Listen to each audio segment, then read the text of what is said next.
Welcome to the complete collection of Shaquille O'Neal's greatest stories, told by NBA players and legends. If you have missed any of the other episodes in this series, there is a playlist link in the description box down below and on the top right corner of your screen. If you would like to make a recommendation on a player you would like to see an episode on, be sure to comment down below which player you would like to see next. And thank you to everyone who recommended I make an episode on Shaq. Lastly, if you do enjoy this video, I would really appreciate if you guys could hit that like button. These episodes do take me a long time to edit and create, so I'd really appreciate it if you could just quickly hit that like button. If you are new and you think you may enjoy these types of videos, be sure to hit that subscribe button and turn that notification bell on so you don't miss an episode in this series. Without further ado, welcome to the complete collection of Shaquille O'Neal's greatest stories. Shaq was damn near unstoppable. You know, he was a force that nobody's ever seen. And so we're playing Orlando, and Shaq hauls off and he hits Alvin Robinson, and he hit him, and Alvin did like this. I remember that. Shaq gets away with what I would consider murder. This is intentionally throwing the ball. I never did that. Reggie's not buying any of this. You lean on me, spin, boom, got you, bam. And I almost would rather him have kicked my ass for the fact that he didn't even recognize that I was there. If Shaq had your work, he'd be the greatest of all time. By sure. He'd be the first to tell you that.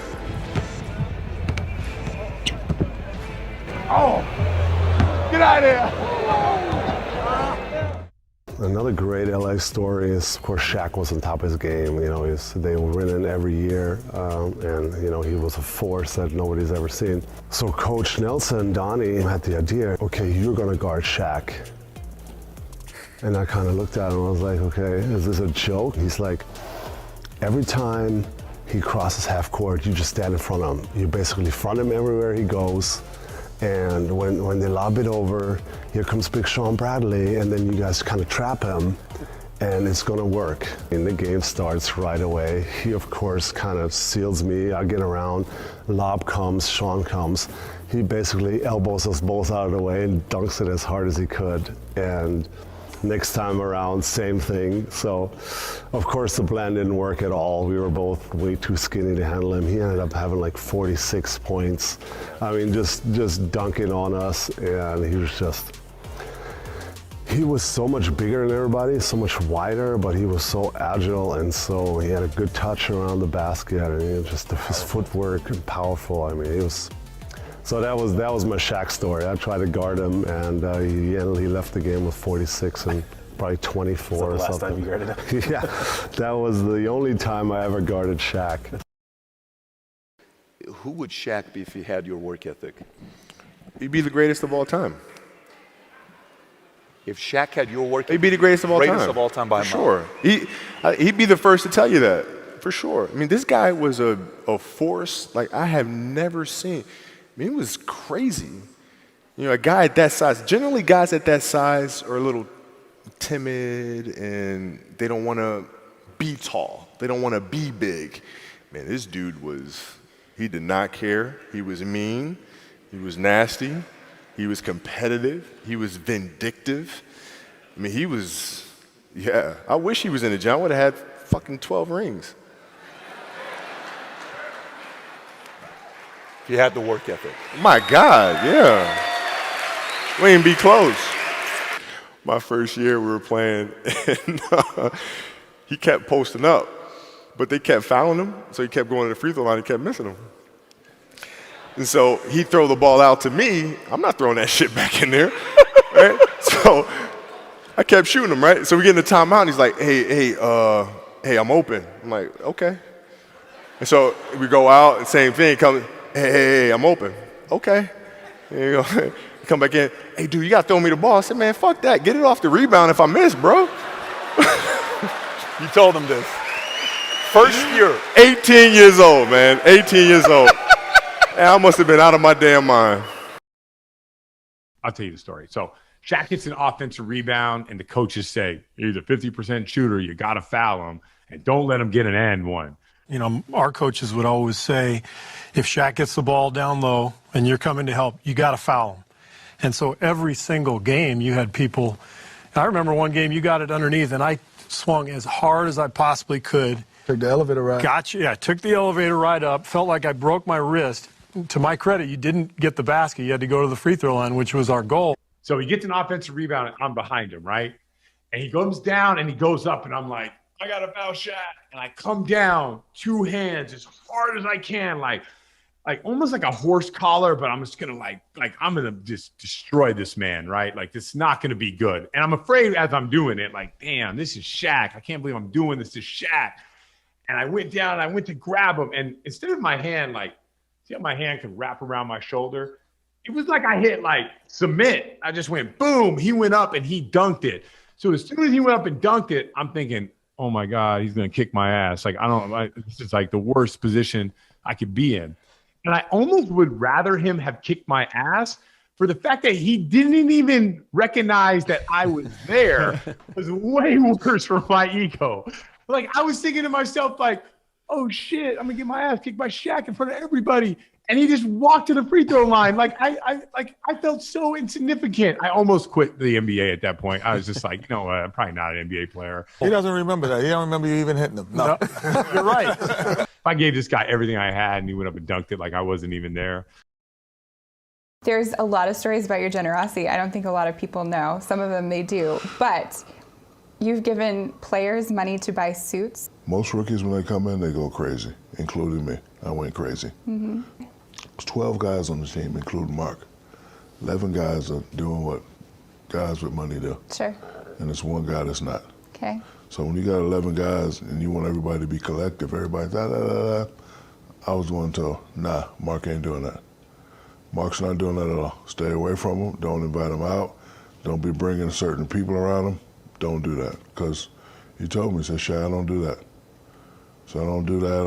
I don't talk to women. I'm waiting until I get married. And it was awesome to hear because I've never heard that before. And I said, okay, so it was my job to protect him. Mad Dog. You gave him money to give a down payment on a new car? I did, because Mad Dog was the purest NBA guy I've ever met. Yeah? He really was. He came into the locker room one day and he said, who in the world is driving that Toyota Astro van?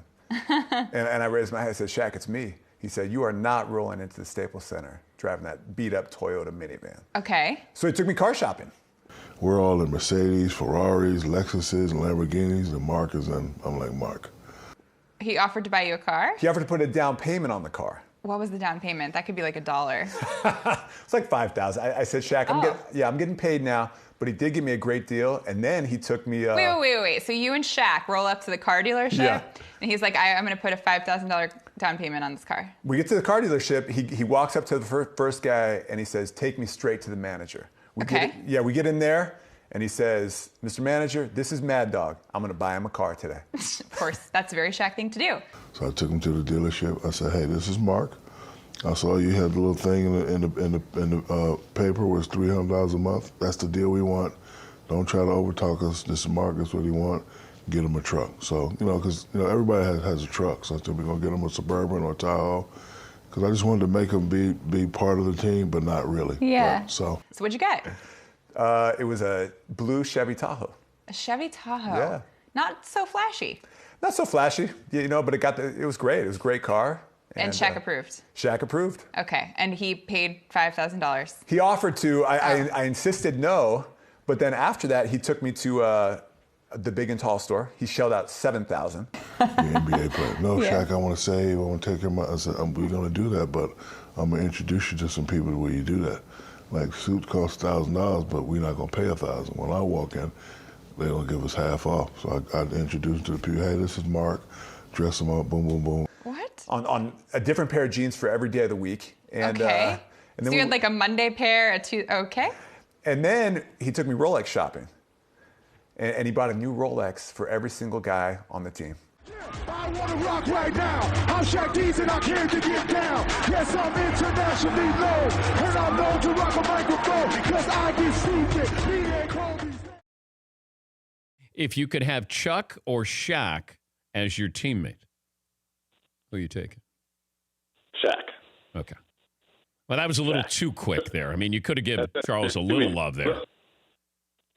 I love Charles, but Charles is not commanding a triple team. Double team, not triple team. Shaq, you had almost quadruple team. I get the ball like big man shit. Hold him up right there. Yes. Boom.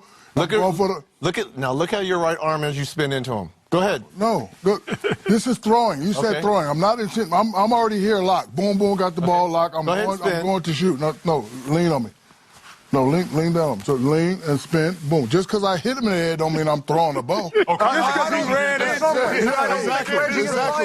This is intentionally throwing the ball. I never did that. Shaq's effectiveness is where he catches the ball. The quick spin move, he gets deep in the lane. Mark Jackson a little slow getting down there, and then he just punishes him with that elbow. Reggie's not buying any of this. You lean on me, spin, boom, got you, bam. Okay, come on, Reg. That very move cost me a championship because he was the most dominant player, big man of our generation. We didn't see Wilt play. Shaq was the most dominant ever, man. If you can't hold, if you can't dislodge, if you can't push him in the back, there's no way you're stopping him when he's 5, 7, 10 feet away from the basket. He was just too strong and too gifted.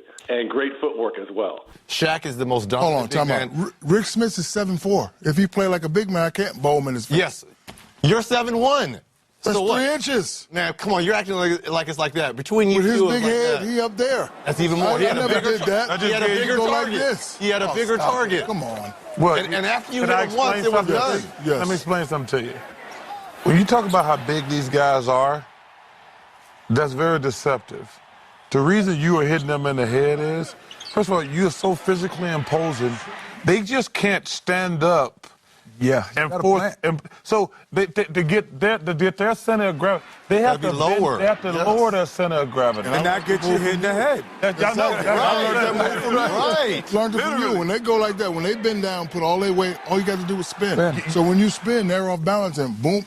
I touch them with it a little bit. But you never threw. No, never threw an elbow. And checking him and being undersized and checking him, I didn't really get him throwing that bowl. But the problem was we wanted him to go over this shoulder because you knew he was going to make the jump hook. But you never saw him throw a bow. Oh, well, I've seen it many times. No. As a guard trying to come down and double, you threw it. So, Reggie, you buying Shaq's demonstration over here? Did I intentionally throw a bow?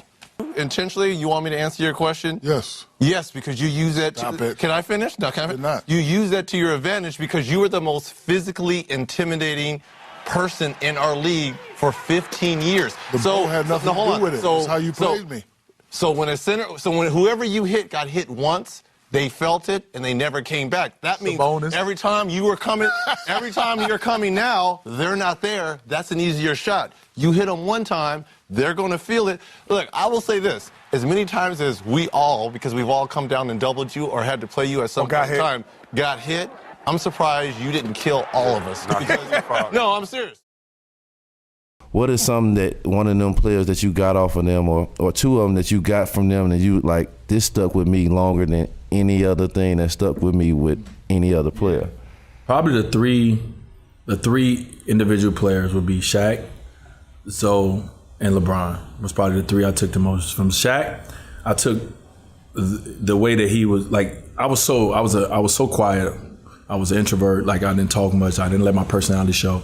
Shaq kind of opened me up. You know what I'm saying? When he gave me the nickname Flash, and you know what I'm saying? Like I bought into the Flash character, and like he started opening me up. So I started being more like, you know, I started speaking for myself. Yeah. I started saying what I wanted. You know what I'm saying? Like I started being I had a little more pizzazz to my leader, to myself. Yeah. So he kind of brought that side out of me. Yeah. Shaquille O'Neal, we watched Kazam.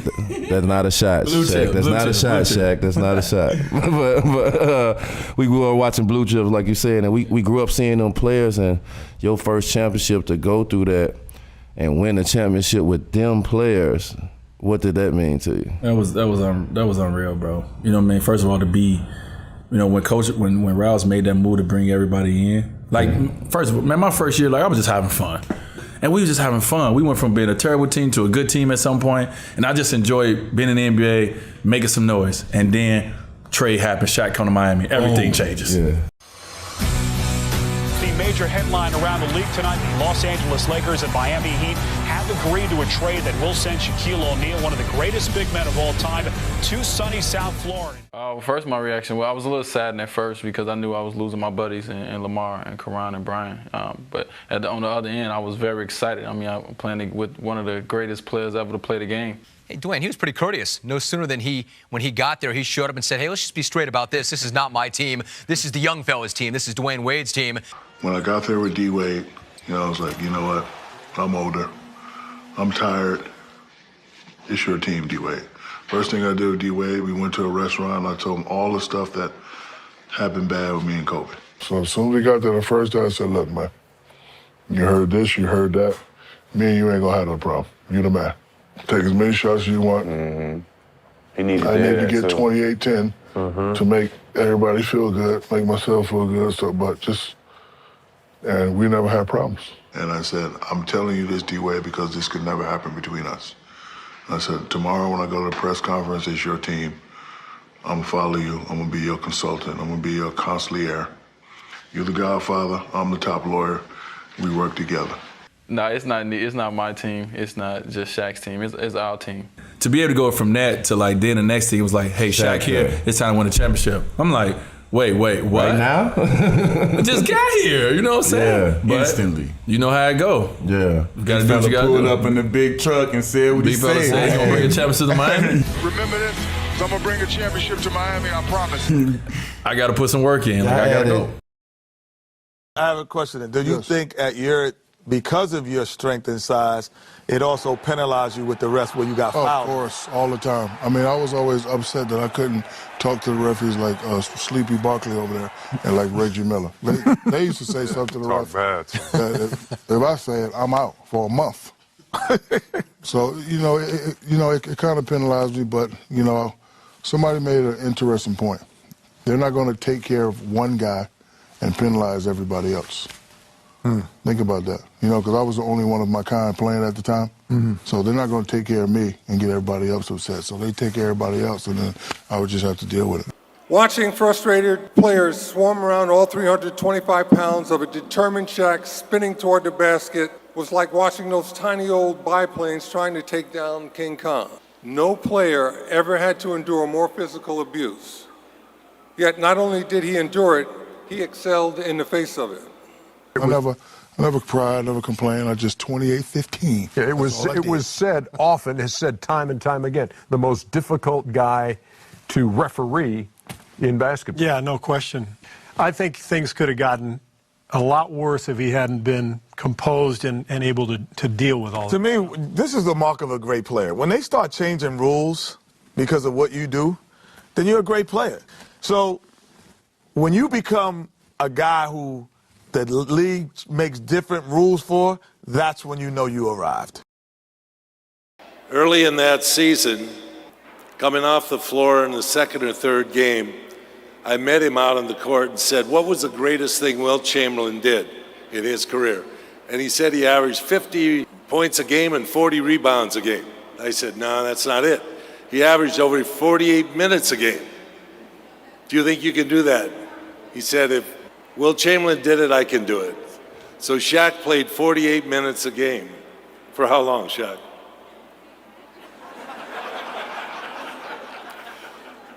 John Sally came in my office about 2 weeks later and said, do you think you could start limiting Shaq's minutes? But he got in shape, and he won the MVP, and he was great that year. Great year for him. 60-some points against the Clippers. That night, it was my birthday, and we had a party. So, usually I go home. Before or after the game? No, after the game. I was like, in the game. Big party, so, usually I go home, eat lunch, take a nap, get ready for the game. But we playing against the great Keith Kloss and the LA Clippers. So I'm taking the night off. I got to get ready for the party. So on this day, I broke all my rituals. My ritual consisted of, after shoot around, go home, eat 2 turkey club sandwiches with extra mayo and a Diet Coke. Take about a 3 to 4 hour nap.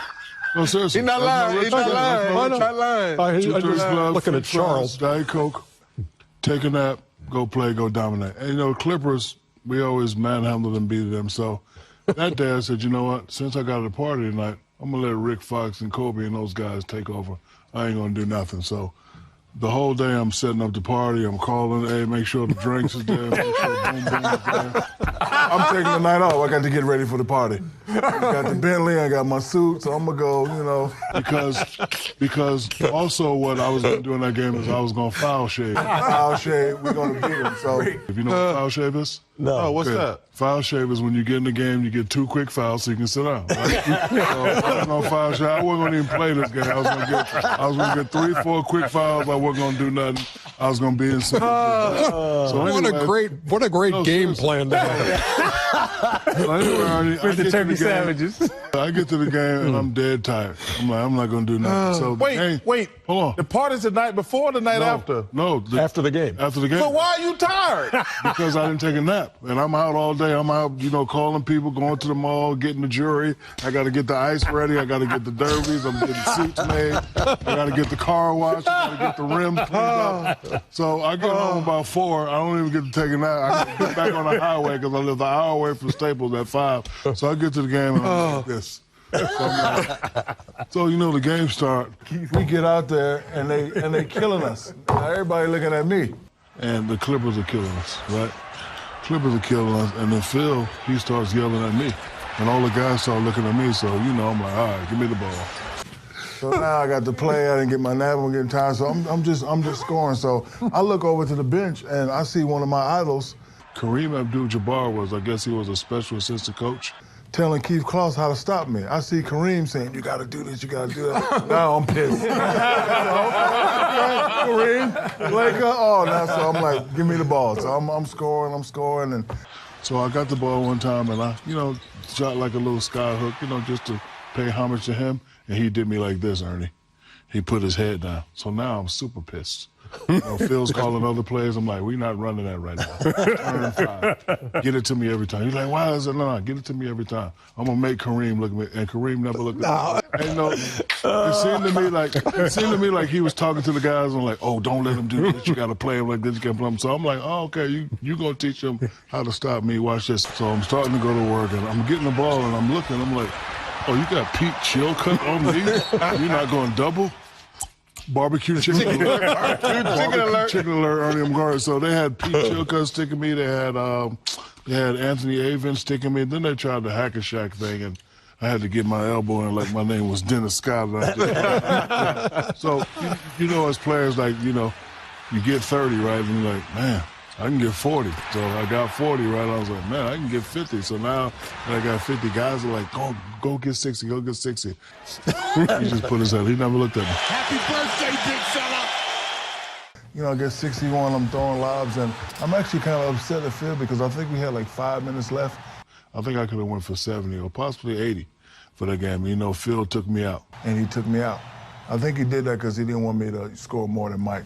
That's what I think. That's what I think. 61 points. 61 points, 23 rebounds against Keith Kloss. Video game. The great. And still went to the party. And then it was a hell of a party, Ernie. All the superstars. Where was it? The party was at. It was at an aquarium.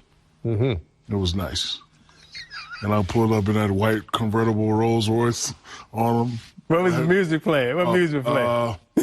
Bow down. Bow down. Would you call him? Gotta go back to 2000. Bow down, because I'm messing. Oh, yeah. It was me and Uncle Jerome. Jerome in the house. I was like, oh, great game. Yeah, I know. Yeah, what was your first impression of Shaquille O'Neal? Well, it's almost like a rhino on there on the court to play against. A couple of years ago I went to Africa to see a real rhino, but it's not much of a difference. Hey, I want to ask about your first impression of Shaq on the court. It's scary. This is the dude, though. You know what I mean? Even though you got that mentality, you know, this is that one that you really admire and respect as dominant on both ends of the court. And I used to brag to my friends a lot and say, you know, like after we played the Lakers, you know, I get to the crib and be like, yo, you seen I laid Shaq, then you know what I mean? Like, you seen Shaq try to get that and I put that thing hop off the glass on him, you know what I mean? And that gave me added confidence to myself, to whereas I felt like if I could score over Shaq, I could score over anybody. You know what I mean? Because I wanted to be Lil Shaq on the basketball court. Could you take down Shaq now? Come on, man. You ever seen a guy fight? Lakers are trying to get out and break now, but the wrong people are shooting. I wouldn't want Fisher necessarily to take that shot that fast. Oh, and there's a swing by O'Neal, and they got a brouhaha on the floor. A real fighter throws the first punch. I'm not gonna walk up to you and let y'all slug me in my jaw first. I got to hit y'all first. Speaking of which, 1999. Let's think about a real fighter. Chuck. All I want to wait. We said what you say. The winning guys win. Well, the guy on the top is the winner. No, bro. I'm on top. Shaq. No, you ever see him win a fight? Shaq can't fight a lick. I hit him in that big old gut. Because I can't reach his big old head. So I hit him in the gut, and that gut, and then it'll bring him down. And then when he come down, I clock him. This would happen. You can slow down if you want to. I wanted to show the left to my man, so when he went for the left, I wanted to hit him with the right, but somebody grabbed me. But when he got me down on the ground, he didn't do nothing, so I knew we wasn't even really shit. But check us out. After that fight, we both got in trouble. I love this mom angle called of it me right and here, my mom Shaq. called I her. love this angle. Yeah, see, the left. Hey, you and know I his missed, thing? and number 5 grabbed my arm. See, look. Get him, Catino hit him. Look at this. The left. See? See how it just showed? That's called bobbing and weaving. That was just a little Ali. You know, some people like jump all out the way. I just like subtle. Let's do it in slow mo. How was it? You know what's funny about that? What? A lot of people don't know that Charles' mother and my mother were best friends. Oh, yeah. So the day me and Charles got into an altercation, the phone rings. It was an Alabama number. And his mom, don't you put your hands on my baby. You need to stop fussing at each other and get a grip and behave. And then my mom called, what y'all doing out there fighting?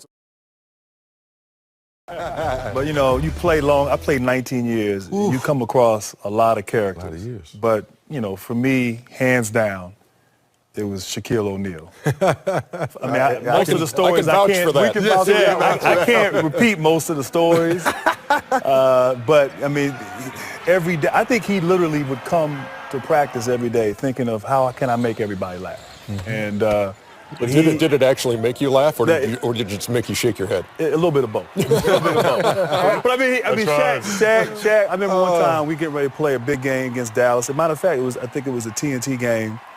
We're fighting for playoff position, and after the pregame meeting, you know, I go in the bathroom, I come out, and Gordon Gierczak is laid out on the floor, and like the trainers are like trying to wake him up. You know, Shaq choked him out. Like 18 minutes on the clock, we're getting ready to go out to play, and Shaq like put him in the sleeper hold because he was talking too much. He was talking trash to Shaq. So Shaq, that's one funny. He's not here to defend himself, Shaq. But I mean, it was like, bully. G-Hill, I told him don't mess with me, G-Hill. I told him. Hardest person I've had to guard was Shaq. Hardest player I have ever got without thinking is Shaq. Shaquille O'Neal. Shaquille O'Neal, because he's beast. He was so big and strong. In his prime, he was the hardest player to guard, period. He was the most dominant center in the world back then. Luckily, I didn't have to guard him very much. But the very few times that I did, it was painful. He had me about 200 pounds, and I had not a chance in life of stopping him. Scariest player on the last other leagues was definitely Shaquille O'Neal. Shaq. Uh-oh, let me run for cover. Shaq by far. Shaquille O'Neal. Definitely Shaquille O'Neal. Shaq, look out!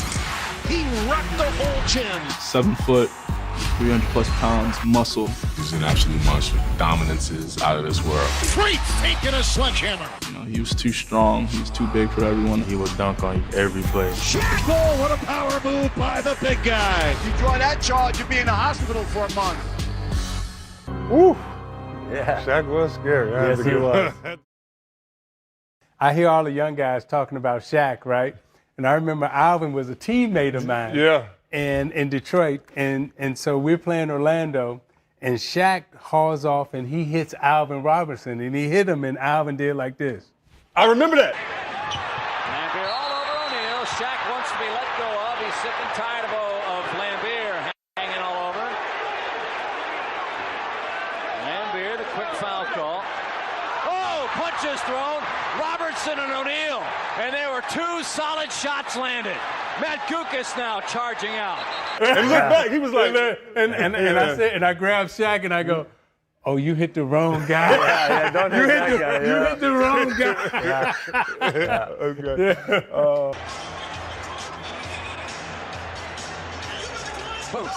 Shaq swung first. And that was the complete collection of Shaquille O'Neal's greatest stories. If you did enjoy this video, please help me out by hitting that like button, subscribing if you are new, and hit that notification button so you never miss an episode in the series. Comment down below which player you would like to see next, and see you next time.